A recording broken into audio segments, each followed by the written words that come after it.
those promises in a number of different ways. Students are aligned, or students are encouraged to enroll full-time in degree programs that are aligned with high wage, high demand fields. They incur little to no out-of-pocket expenses. They've got a dedicated Boost advisor with no more than 150 students in their caseload. And those of you know that that is a rarity on a community college campus. So that Boost advisor is really supporting students every step of the way. And then they also have the option to transfer to a university because transfer degrees are included in the Boost program. This is a well-researched, well-evidenced model. Boost is based on the CUNY ASAP model, so accelerated study and associated programs. And like I said, it is a well-evidenced program that shows that when we encourage students to enroll full-time, and we provide the support for them to be able to do that, they are significantly more likely to persist and graduate. The ASAP model is based on these 3 tiers: academic momentum, timely and relevant supports, and integration and belonging. And so in the academic momentum, as I shared, students are enrolled full-time. The ASAP model utilizes block scheduling in those first-year courses to also support that community, tuition assistance, and then that dedicated advisor. Those timely and relevant supports, so the financial supports, tuition and fee support, but also things like textbook stipends. In the case of ASAP, coming out of New York City, they have transportation cards. So we've made some modifications with the Boost replication to be a little more relevant and responsive to North Carolina, but also connecting students to some of those additional campus resources. And then finally, that integration and belonging, connecting students again to campus resources and engaging them really early to build that community of, in this case, ASAP students, and in our case, Boost. The Boost model has demonstrated doubling graduation rates among participants. They also noted a 20% increase in second semester full-time enrollment, 17% increase in bachelor degree attainment, and 11% increase in earnings after graduation. Boost is an adaptation of the ASAP model. We mirror those same pillars, those primary pillars that are part of the ASAP program. So academic momentum, timely and relevant supports, integration and belonging. Like the ASAP program, Boost students are enrolled full-time in degree programs. They have that dedicated Boost advisor with no more than 150 to 1 students.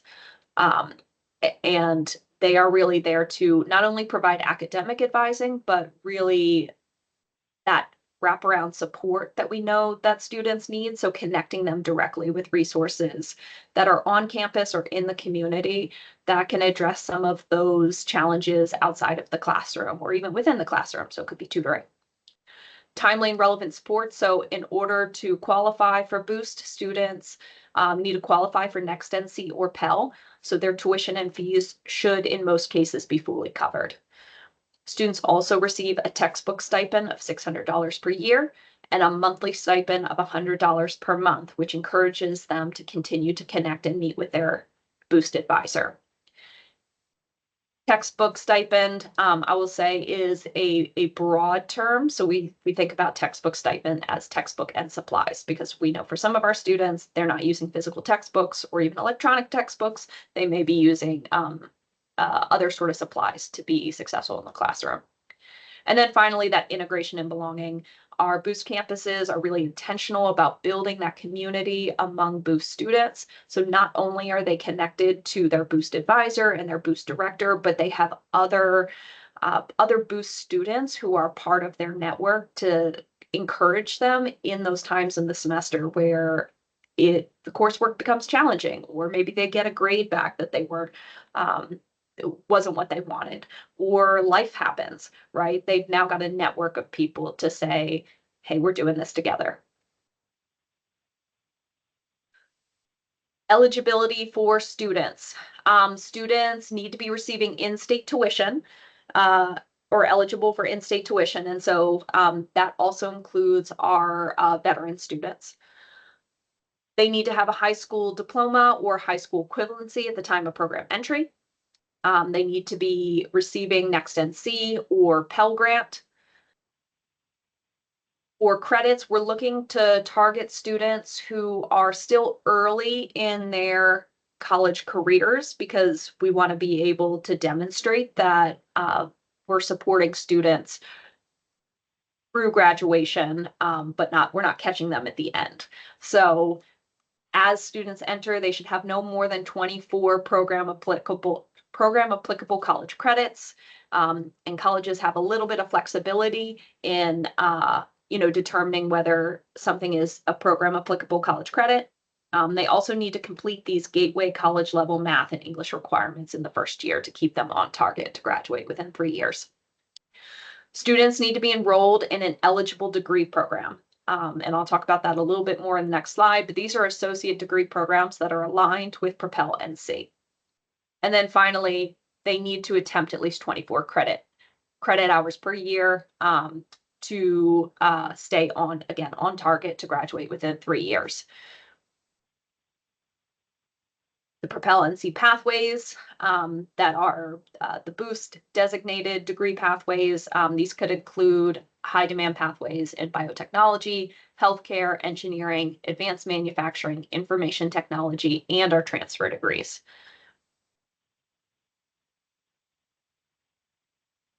We have 2 cohorts of Boost colleges that are participating in this initiative.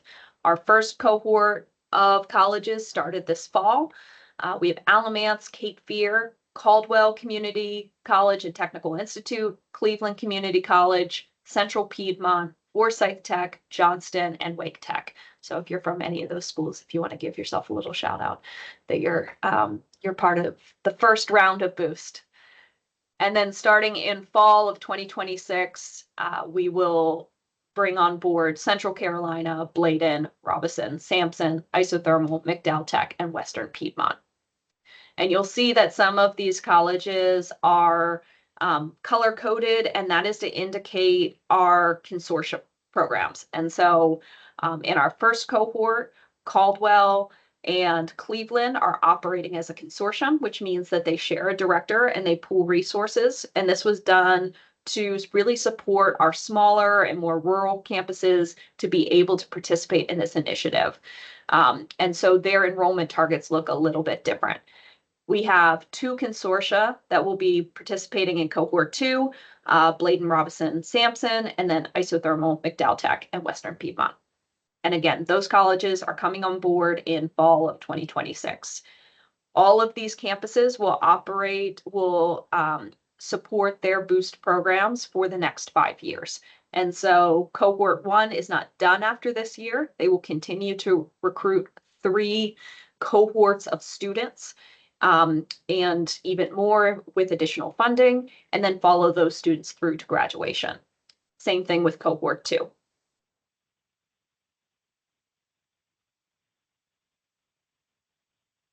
If you're like me and you like a good map, here are our Boost colleges on the map. Hopefully you can see the different oranges. I was trying to stay in line with the marketing.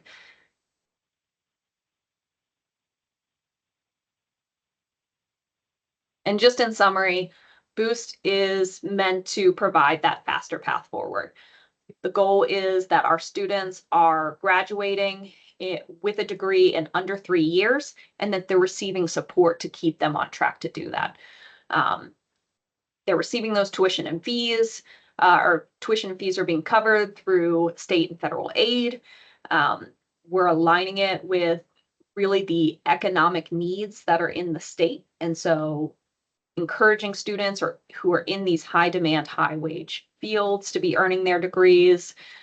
Students are also receiving funds for textbooks / supplies, and then monthly support that they could use to pay for their internet access or a phone bill or put gas in their car. And then connecting them to all of the other supports and opportunities that exist on a college campus, on a community college campus. So that could be clubs, sports, activities. It's really important that we're getting our students involved on campus. And so in terms of impact, Boost is going to be operating across 15 community colleges. And it's going to impact, or it's going to include about 5,300 students across the state. And so if you'd like to learn more, this is my contact information. I will be sure to share these slides, but just want to open up for a minute or two to see if there are any questions for me.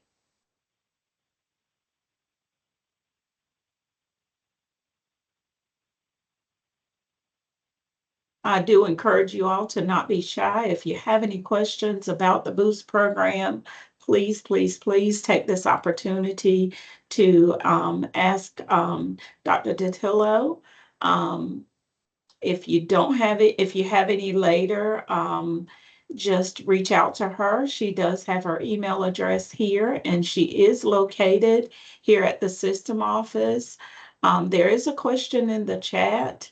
The 24 hours per year can be completed in 3 semesters. Is that correct? It is, but we also know that sometimes students don't always succeed. So it's attempting 24 credit hours, right? So students are not always successful in all of their credits, which is why we give that 3-year graduation. Yep. Let's see. And is the funding for books and stipend going to be run through the financial aid offices? Great question. And Andrea, I may have you jump into this because I know you were part of this discussion that we've had. So it is going to run through both really through the business office. But I think that is something that we'll continue to explore.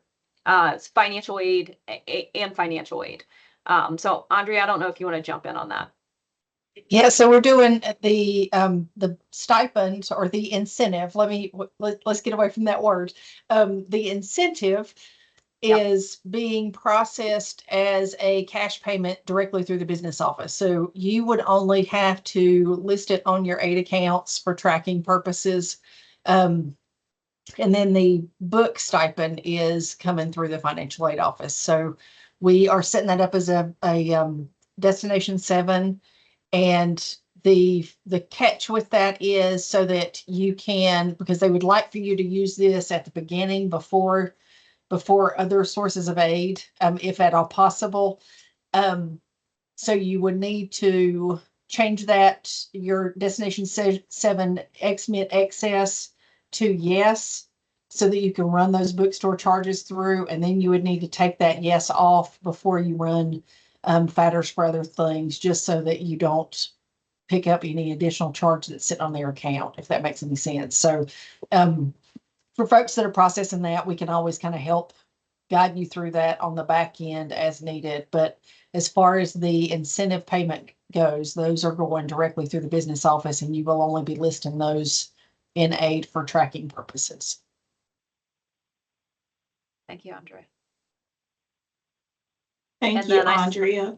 I was going to say, I saw one additional question. Is eligibility going to be determined at the state level, like state grants, or on our end? Eligibility is determined locally. So there is a Boost director and Boost advisor and a campus lead who is going to be supporting the enrollment. And some campuses, I'll use Wake Tech as an example, have decided to, because they have a very large student body, have limited their eligibility to Associate of Science students, so students in the Associate of Science program. And so that, Francis, good question. I'll come back to that one. So each institution has the flexibility within the overall requirements to set additional eligibility requirements if they so choose. Another question, will this be extended to other community colleges later? Yes, that's the hope, but resources, it takes money. So if we get the money to do it, then yes, I think there is an appetite to do that. Cap of funding per school. So each, and Lee, I want to make sure, no, good. I really love all these questions. I want to make sure I'm answering your question correctly. So each campus has received a budget, and that budget is based on the number of students that they are set their enrollment target. And then we adjust that budget based on how many students are enrolled in the program. Okay, perfect, good. So if you have a boost program, and I'm sorry, Lee, I'm not sure where you're from. I would say connect with the director, and they can certainly fill you in on what their budget looks like if you don't already know. Okay, got it. All right. Well, thank you so much, Dr. Dattilo, for that great information this morning. I told you that there wouldn't be any questions, but hey, our financial aid folks are full of surprises. I and love they the had questions. good questions this morning. So thank you for your time this morning. And as Dr. Dattilo said, she will make those slides available, and I will send them out to the listserv. So if we don't have any more questions, you are free to go. Thank you so much. I do owe you lunch for that. Thank you all. It was really nice to talk with you all, and feel free to send questions my way. Have a good one. Thank you. Okay, so we're going to move on now to Sharon Little. She is the Teach Higher Education Liaison Manager. And from our system office, Dr. Mary Alvaro, our program coordinator for career and technical education. They're going to share information with you this morning on early years and NC Teach program and resources. Team, are you all available? Good morning. I'm here. Yes. Good morning. Thank you, Brenda.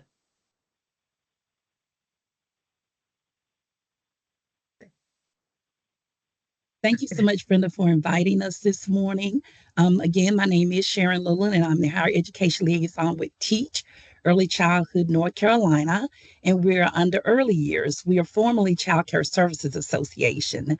Teach, first of all, how many of you have heard of Teach? If you could just give me the thumbs up to let me see how many of you already know about Teach this morning. How many of you have ever heard of it or you know about it? Yay! I see a thumb or two or three or four. Great. Thank you all. So I'm here as Higher Education Liaison this morning, just to kind of give an overview of what Teach is. So this is the arena that I walk in, and we have other folks that do the parts with the authorizations and notarizations and all of that good stuff. So just want to let you know first what my role is. I work with community colleges to support early childhood programs in getting the information out about the Teach Scholarship Program. Currently, we are doing what we call an Educational Pathways virtual session across the state. So far, we have done 54 counties in which we are providing information to child care directors, child care teachers, NC pre-K programs, and those who are in early childhood focused careers about Teach scholarships that we have in the state. So again, just to kind of give you an overview, those persons who are eligible for Teach scholarships are those who are working in the field of early childhood education. They are working 30 hours a week or more, and typically the or more applies. They're coming into community college for a range of things. They may be coming in to complete one course, or they're just beginning a course. They may be obtaining a certificate, a diploma, or a degree. And I was in the community college for about 30 years, so I shifted and went to early years. So I definitely understand the inner workings of the community college. We also, of course, pay for four-year degrees as well. So basically, that's the crux of it.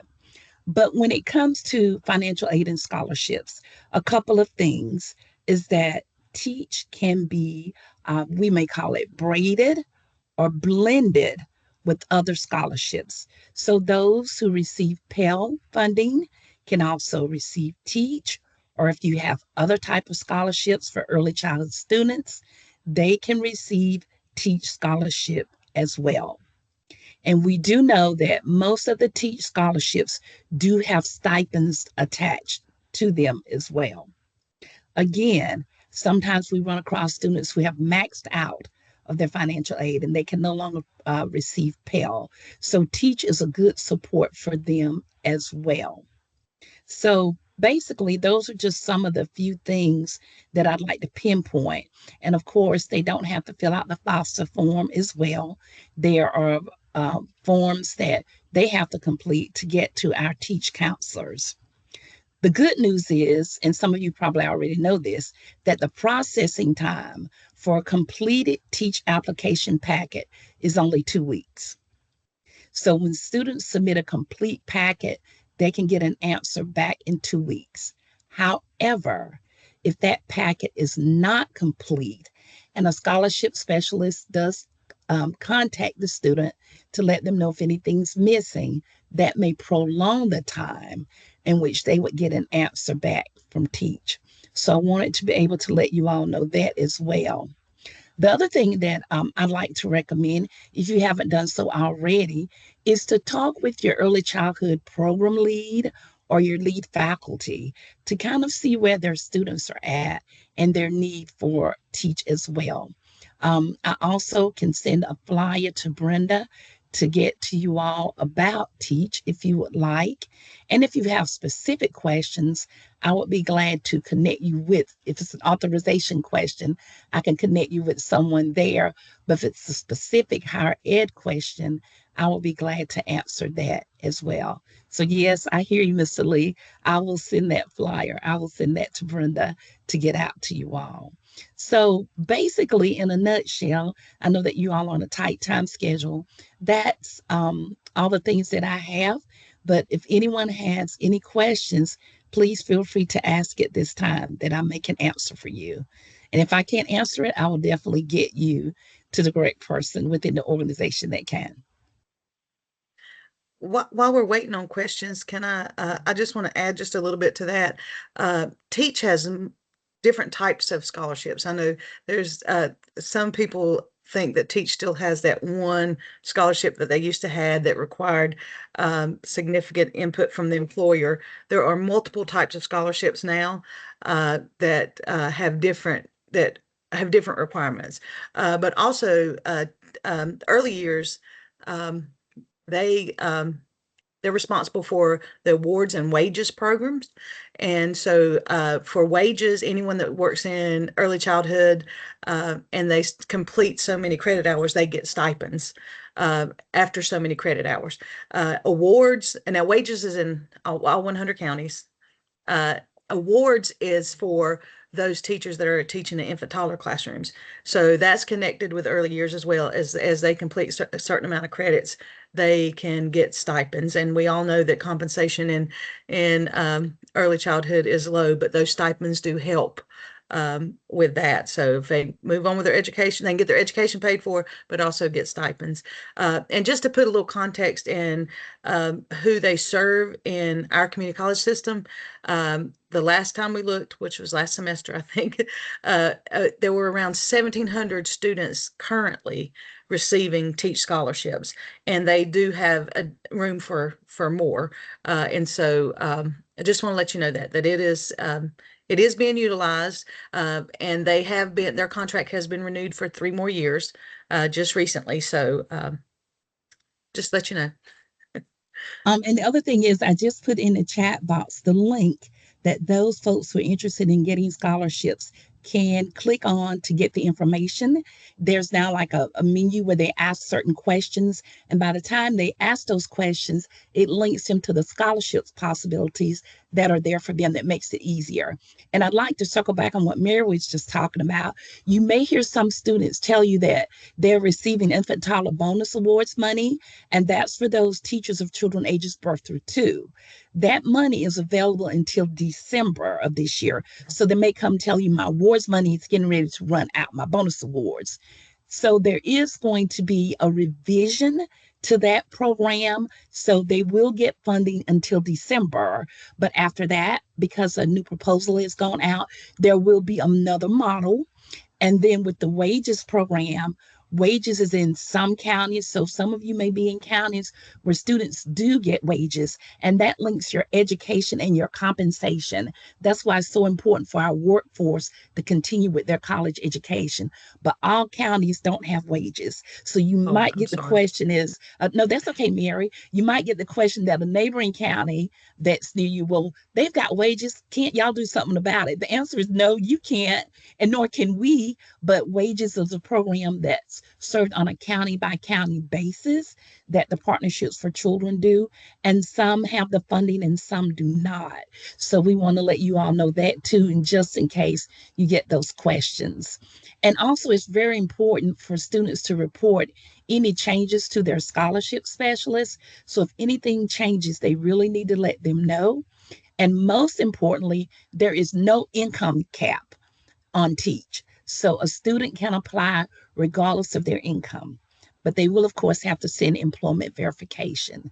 So those are some other things as well. Any other questions? I have a question. Are there deadlines for most of these scholarships that you are referencing? Thank you so much for asking that question. And the answer is no. Teach accepts scholarships application on a rolling basis now. Years ago, when they first started, it used to be that way, but that is no longer the case. So if you got folks that are coming up and they want to apply, they talk to you about, they need to go ahead, they can do it now because they do accept applications on a rolling basis. That is good information because a lot of our colleges have, or will be starting their 8-week classes, and funding is so important. So that is really good to know. Thank you all. You're welcome. Are there any questions from our group today? Any more questions? Seeing none, silence is golden. Thank you so much, Ms. Little, and also Dr. Alvera. I will be sending the link out, and you did say that you would be sending me a flyer. I Yes. do have a flyer, but I want to make sure that it's current, so please send it to me. And again, we do thank you all for your time and your attention today. We're going to move on to our next presenter, Ms. Jasmine Stevenson. She is no stranger to most of us. She is our program officer for the State Employee Credit Union. She's going to share information to you and provide updates on our CQ People Helping People Scholarship. Good morning, everyone. Thank you so much, Brenda. And I'm going to share my screen with everyone. Hold on one moment. Let me see if I can do it as seamless as Nicole did. Let's see. Just give me one moment. I'm going to share with you all. There we go.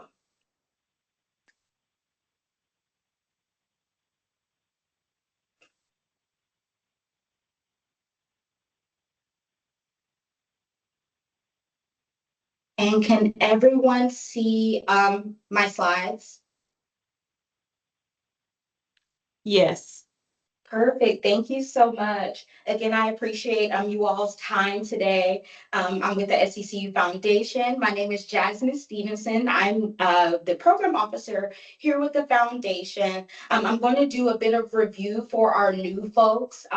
Some of our facilitators that have been with us for a while have heard a lot of this information. I want to provide a few small updates and some best practices for us moving forward. We have made a lot of our deadlines, so we're making really good progress on the program year. So I just want to make sure that everyone feels updated on our scholarship program. And again, I'm with the SECU Foundation, and I want to thank everyone for their attendance.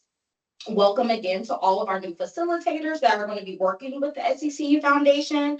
I will be your point of contact for the scholarship and any scholarship related questions throughout the year. We're going to go over reminders for the 2025-26 program year. We're going to review some 24-25 program results for our new people again.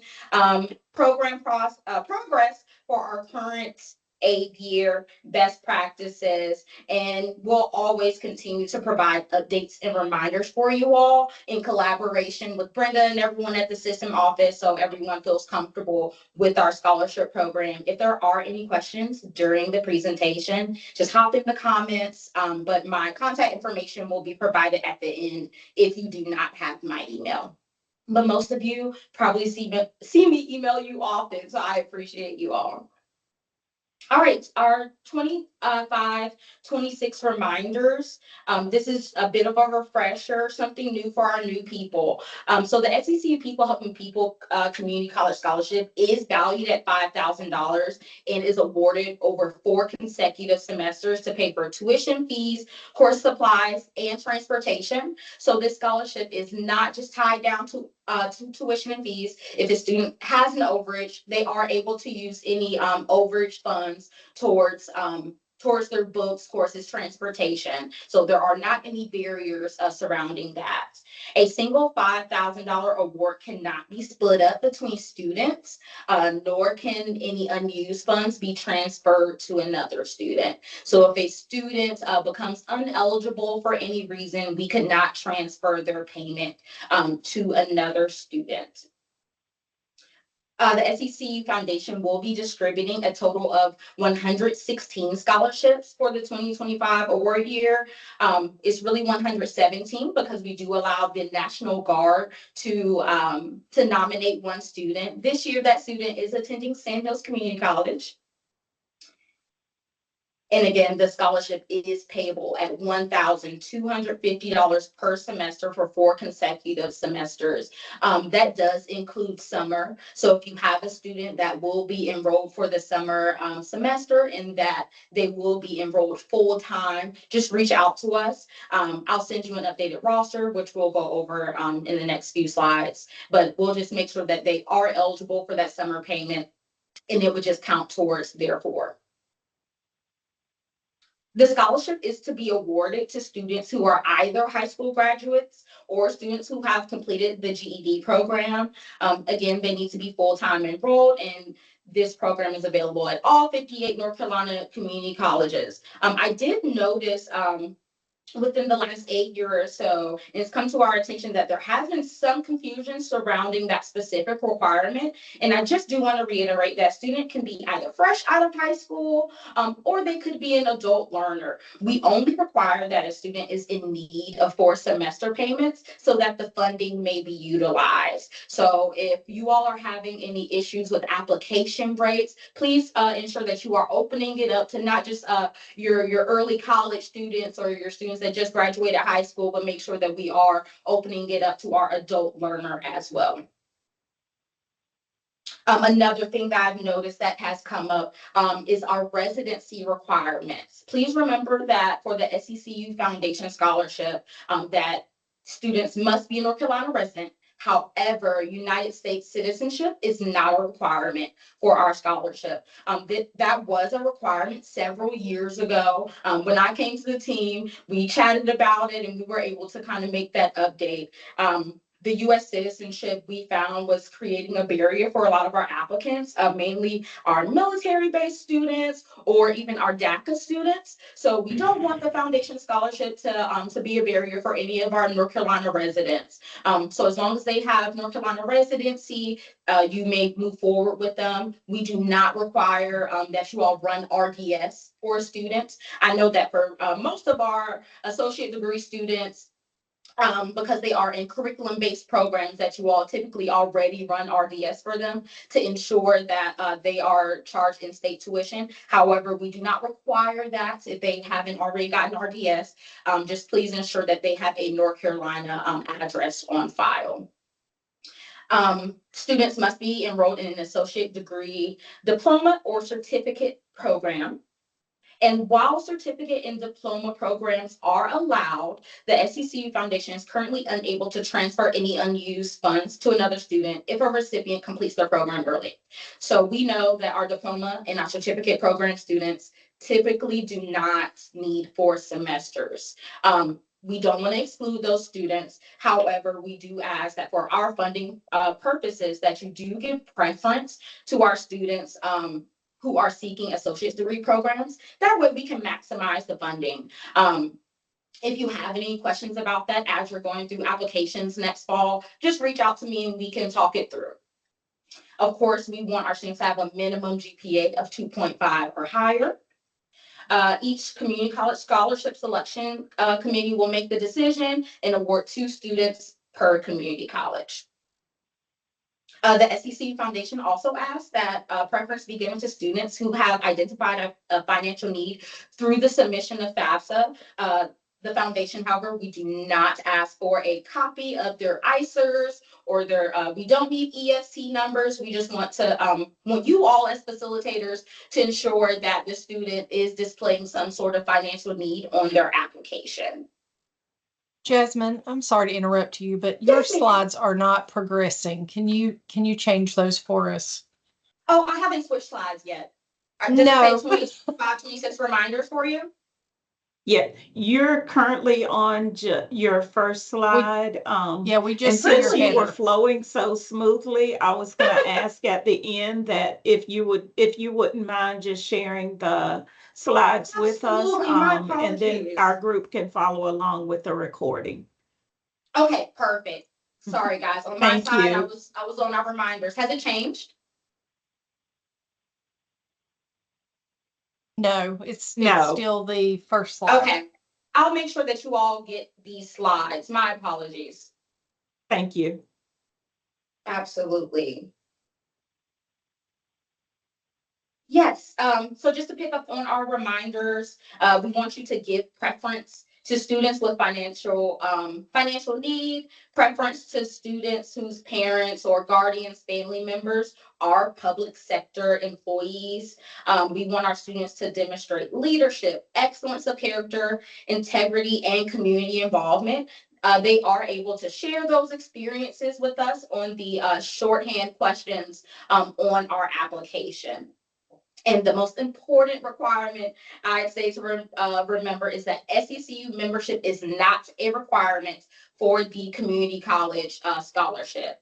If you are ever asked, sometimes there's a little bit of confusion because our university People Helping People scholarship does require SCCU membership. So whenever your students are coming to you for application and they have concerns about that, make sure that they feel rest assured that we do not require membership for our community college scholarship programs. Again, we are in the middle of our program year, so everyone should have received scholarship materials. If you are a new facilitator and you do not have a scholarship materials, just so you can have them for reference so that you'll know what should be coming to you in the spring, I can send that to you. However, I have received all of these documents from most of our schools. Just to review, our documents are the 2025 student data form, which involves our community involvement short answer questions on the second page, as I just mentioned. We will need a scholarship selection letter from your committee. And that scholarship letter should include all the names of your chosen recipients. We do ask that that letter be printed on your community college letterhead and signed by everyone. Digital signatures are perfectly fine for our committee. We know we have hybrid workers. And that last document is going to be our media consent form. If you all have wire instructions, I would add that to our materials list. If you need to update that information, feel free to always send that information to me. And just to go over our timeline, back in March, we dispersed our scholarship materials to our facilitators. In between April and May, colleges should be receiving scholarship applications from their students. Typically, most of our community colleges did set their internal deadlines in July. You all can be as flexible as you want with your internal deadlines. The deadline for recipient submissions to the foundation was August 4th. So I definitely suggest that you all give yourselves a little bit of wiggle room between whenever you set your internal deadlines and whenever we set our deadlines to have the recipients to us. I always keep it the first week of August so that if we need to do replacements for recipients or anything like that, that we have time to do so. In August and September, that is when the scholarship payments are made. I try to do this after census dates so that we can minimize any refunds that may have to be issued for students. You all did submit your rosters at that time as well to confirm eligibility. In January of 2026, I'll have you all to submit rosters to confirm spring 2026 payment eligibility. So those rosters in January will include the most recent fall recipients that were submitted for fall 2025, and it will also include recipients that were submitted for fall 2024. Spring 2026 will be the last eligible semester for our recipients that we received in fall 2024. So I'm going to go over a few program year end results for folks that did not hear it from us a few months ago. So last year, the numbers were pretty good. We were able to have 54 out of our 58 community colleges award the maximum number of available scholarships. So that means 54 out of 58 schools made sure they submitted their 2 recipients and that everyone was paid. So we were able to pay 109 scholarships for that semester, and that's over $540,000 committed for that year with those new recipients. A few of our super popular programs that we found were, of course, our business admin, associates in nursing, our general associates of arts degrees, and university transfer. With university transfer, I do want to reiterate again that if you have a student let you know that they do plan on doing university transfer, if they are only at your community college for 1, 2, 3 semesters, they would end up forfeiting any remaining payments. Unfortunately, we are unable to transfer payments from or scholarship payments from community college to community college, and we are unable to transfer from community college to university. So if a student that you all choose lets you know that they are doing university transfer, please let them know upfront that whenever they transfer, if they have remaining payment eligibility, that it would be forfeited.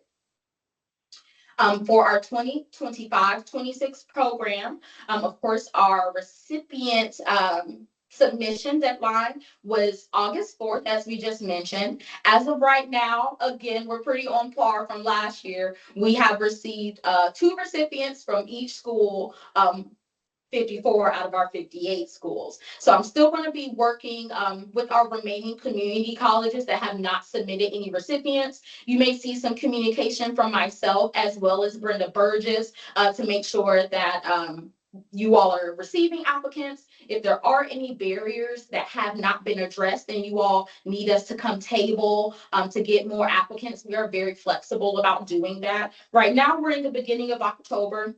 So if you are one of those schools that has not submitted any recipients to us, please reach out if you have questions. We'll try to have that wrapped up for you all by the end of October. We do want to make sure that you all are submitting your recipients in this fall semester. We likely would not be able to extend that opportunity into the spring because we don't want the students' number of payments to be altered or affected. So please, if you are one of those schools that has not submitted recipients, please reach out to us and we are here to assist. Most recently, the foundation, we did a college and career fair at Knightdale High School to help some of the application rates in that area. Of course, Wake Tech is one of our bigger areas and their application rates are pretty high, but we understand that there is a need all over the state. So if you all find that your high schools in your areas are having events and you need assistance with your application rates, let us know. If we're able to attend to put out some of those paper applications, we will happily do so. As you all are aware, we use the Flux software to submit our recipients in the fall and to also submit our rosters in the fall and the spring.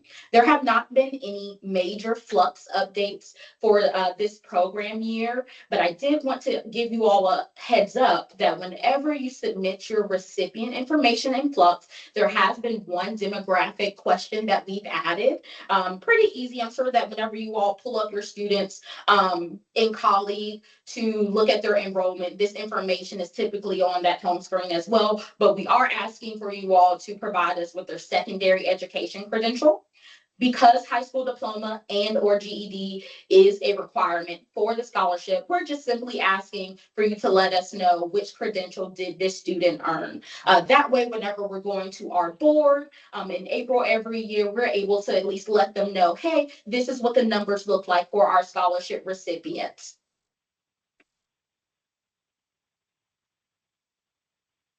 All right, and some 2025-26 best practices. Just a few things to review for you all. Big thing, recognition events. We definitely ask that a representative of your local SECU branch be invited to the college to present a letter of award to the recipients and the college's recognition programs. You all have been really awesome about getting these done so early within the year. Whenever you all send me the event information, I make sure I go ahead and forward it to the local branch so that they can RSVP with you. Several of you already have really good relationships with your local branch. So if you reach out to them and just CC me so that I'm aware of when the event will be held, that is awesome. If you all would like to extend an invitation to the SECU Foundation so that we may attend as well, please do so. And if we're available, we'll try our best to attend as well. In addition to this, we want you all as facilitators to feel free to host the scholarship events in conjunction with the SECU Foundation Bridge to Career Scholarship. The Bridge to Career Scholarship, as many of you may already be aware, is our continuing education scholarship that we offer. They are required to do a recognition event as well.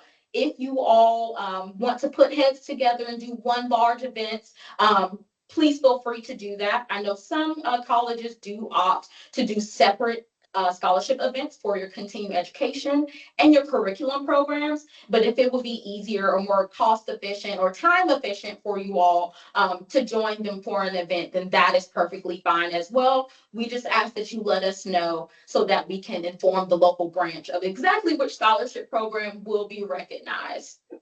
And again, please be sure to confirm your recognition ceremony information with myself and the local branch. Whenever you do that, we do provide certificates and certificate holders for each attending scholar. I have seen that sometimes, some scholars are not able to attend the event during their semester in which the event is held. If you want to invite them again for the next event, that's perfectly fine. Just add their name to the list and let me know so that I can add their certificates in with that package so that they can be presented with something as well. So it's perfectly fine if for this year you all have invited some of the fall 2024 recipients as well. And just moving over, our last thing that we're going to review for best practices for today is our rosters. I've gotten a few roster questions this semester, so I just want to make sure that I clarify that our roster submission is required during both our fall semester and our spring semesters to confirm that our scholars meet the current eligibility requirements. So that means that they currently meet the 2.5 cumulative GPA, and that they are currently full-time enrolled. I know that sometimes I've had facilitators think that we are referring to when they were awarded their scholarship, but we just want to make sure that they currently meet their requirements so that we can pay that scholarship out. The GPA requirement, 2.5 cumulative. Newly selected fall recipients that you're submitting in the fall, if they're a new student, they haven't attended before, they may not have a standing GPA at your community college. If they do not have a standing GPA, simply choose yes for this student. Whenever I send you the roster in the spring, they should then have a standing GPA, and then we'll move forward with that GPA. For full-time enrollment, we do make some exceptions for our health-related programs, mainly our nursing students. We do understand that our nursing students are many times part-time enrolled on paper. However, the course load translates to full-time, if not more than that. So please reach out if you have questions about a student, if you have questions, regarding their full-time enrollment, if you think that we should be making an exception for them. And one other thing I did not do a bullet for that you'll see if I can add it for you before I send it to you guys. There is a graduation question on that roster as well. Please only choose graduation if that student is no longer enrolled. So if you say, no, this student is no longer enrolled, and it is due to them having graduated from their program, graduated from the community college, that is when we would have you say yes, that student has graduated. That way, moving forward, we'll know why the student is no longer no longer enrolled. We'll know why the student is no longer receiving the scholarship funding as well, and we can remove them from the roster moving forward. I'm very cognizant of our time today, and I know that we have reviewed a lot, but whenever Brenda reaches out to everyone, I'll make sure that I attach these slides for her. Thank you all so much for attending today and listening to our updates. My contact information is available on the last slide of my PowerPoint. I have my email and my phone number. Please feel free to reach out to us, and we'll continue to join these meetings to provide the financial aid community with updates throughout the program year. Does anyone have any questions about the SCCU Foundation, People Helping People Community College Scholarship? Any best practice questions, implementation, rosters, or the Flux system? If we have any new folks on the line that do not have access to Flux, and you all are going to be the new point of contact, please reach out and I can definitely get you into Flux as well. All right. Thank you so much, Jasmine, for your time today and all of that information. Again, it was new information for some, refresher for others, but it was much needed for all of us.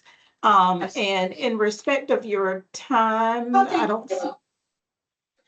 Let's see, not a question, just wanted to say that Jasmine is wonderful to work with.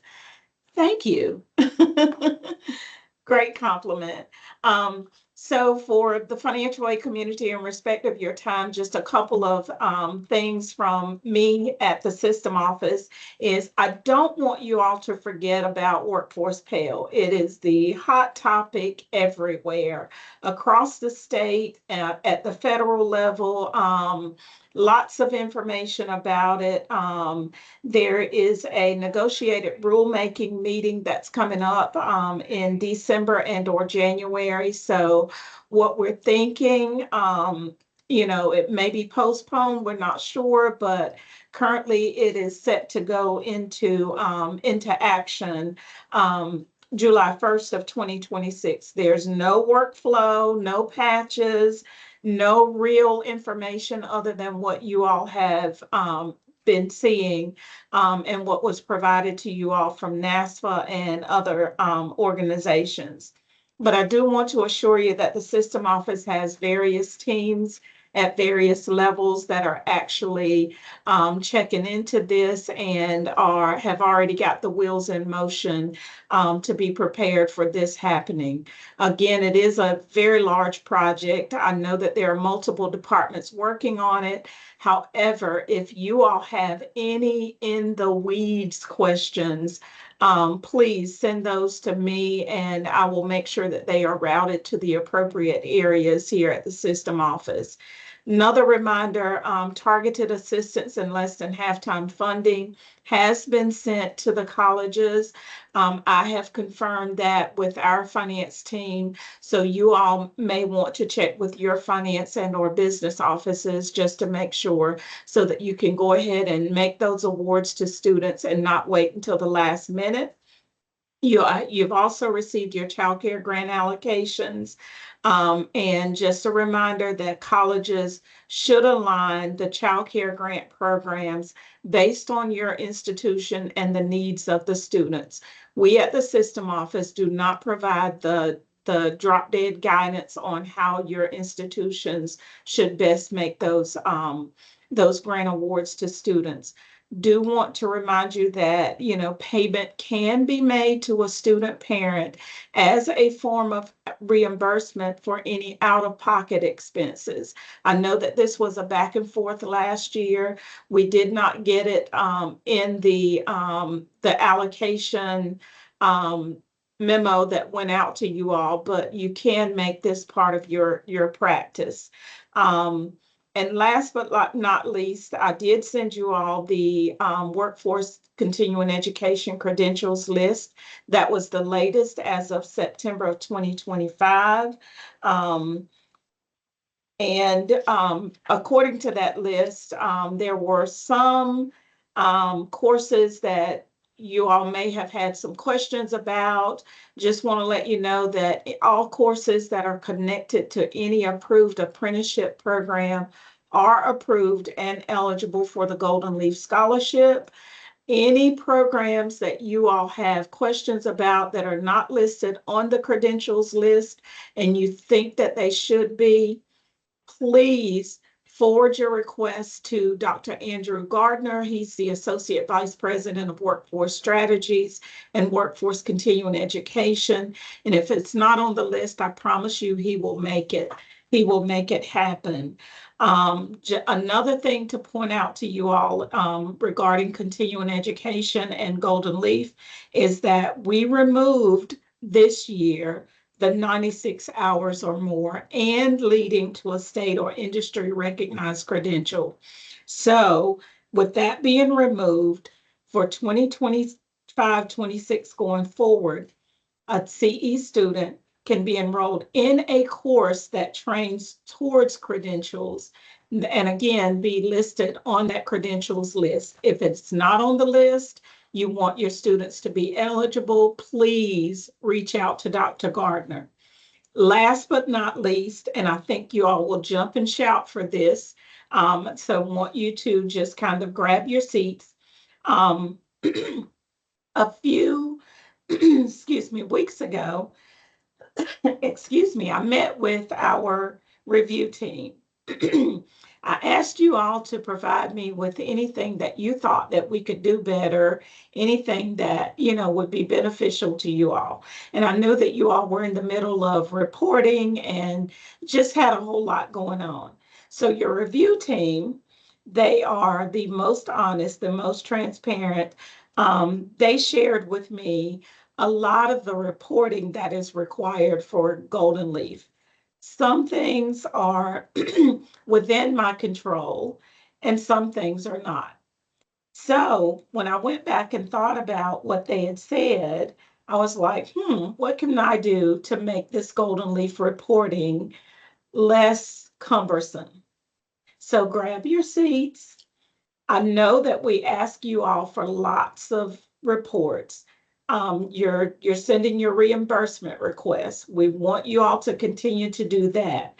But what we're going to do is we're going to try to eliminate the interim reports that you all are sending.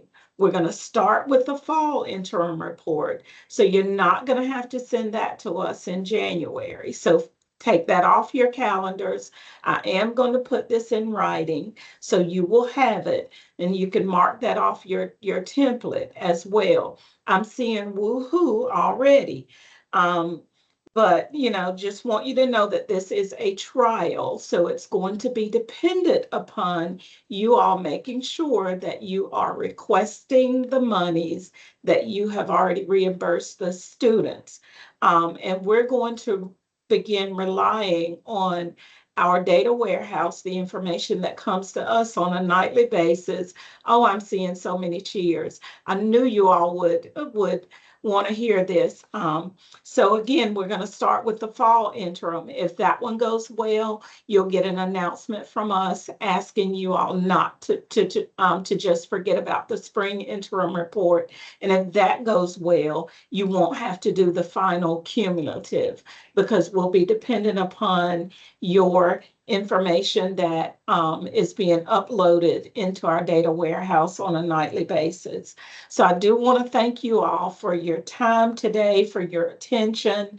I want to thank you all for just hanging in there throughout all of the reporting, your fall semester enrollment, and all of the things that are being sent your way, workforce Pell included. I know that we've gone over our time. I think that I'm not sure if Dr. Hickman is on the line, but I think he wanted to share some information with you all. If he's not, we're going to call it a day. This recording again will be sent out to you along with any presentations that are sent to me. Hang in there. We're going to make this happen, and our community colleges will be the best in North Carolina. Thank you all again for your time and your attention. Have an awesome day.